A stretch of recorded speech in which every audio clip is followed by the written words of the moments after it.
ಎಲ್ಲರಿಗೂ ನಮಸ್ಕಾರ. ಈ ದಿನ ನಾವು MTR ಗುಲಾಬ್ ಜಾಮೂನ್ ಪೌಡರ್ ಬಳಸಿ ರುಚಿಯಾದ ಗುಲಾಬ್ ಜಾಮೂನ್ ಮಾಡುವ ವಿಧಾನವನ್ನು ನೋಡೋಣ.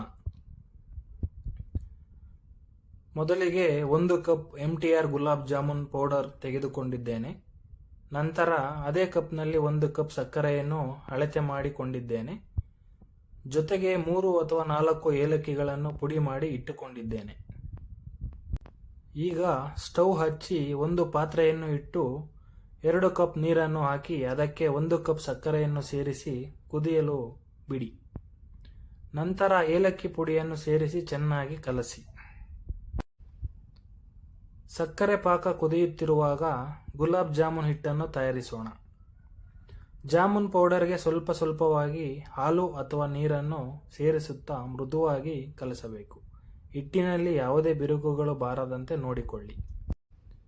ಈಗ ಸಕ್ಕರೆ ಪಾಕ ಸಿದ್ಧವಾಗಿದೆಯೇ ಎಂದು ನೋಡೋಣ. ಪಾಕ ಸ್ವಲ್ಪ ಜಿಗುಟಾಗಿ ಕೈಗೆ ಅಂಟಿಕೊಳ್ಳುವಂತಿದ್ದರೆ ಅದು ರೆಡಿಯಾಗಿದೆ. ಮುಂದೆ ಜಾಮೂನ್ ಉಂಡೆಗಳನ್ನು ಮಾಡೋಣ.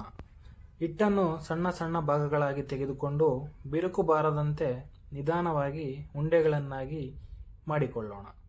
ಉಂಡೆಗಳು ಎಣ್ಣೆಯಲ್ಲಿ ಫ್ರೈ ಆದಾಗ ಸ್ವಲ್ಪ ದೊಡ್ಡದಾಗುತ್ತವೆ.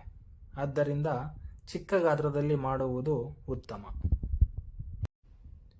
ಈಗ ಸ್ಟವ್ ಮೇಲೆ ಕಡಾಯಿ ಇಟ್ಟು ಎಣ್ಣೆ ಬಿಸಿ ಮಾಡಿ ಎಣ್ಣೆ ಕಾದ ನಂತರ ಉಂಡೆಗಳನ್ನು ಒಂದೊಂದಾಗಿ ಹಾಕಿ ಕಡಿಮೆ ಉರಿಯಲ್ಲಿ ಬಂಗಾರದ ಕಂದು ಬಣ್ಣ ಬರುವವರೆಗೆ ಫ್ರೈ ಮಾಡಿಕೊಳ್ಳಿ.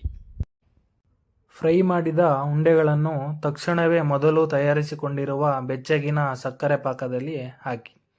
ಅವು ಪಾಕವನ್ನು ಚೆನ್ನಾಗಿ ಹೀರಿಕೊಳ್ಳಲು 1 ರಿಂದ 2 ಗಂಟೆಗಳ ಕಾಲ ನೆನೆಸಿಡಿ.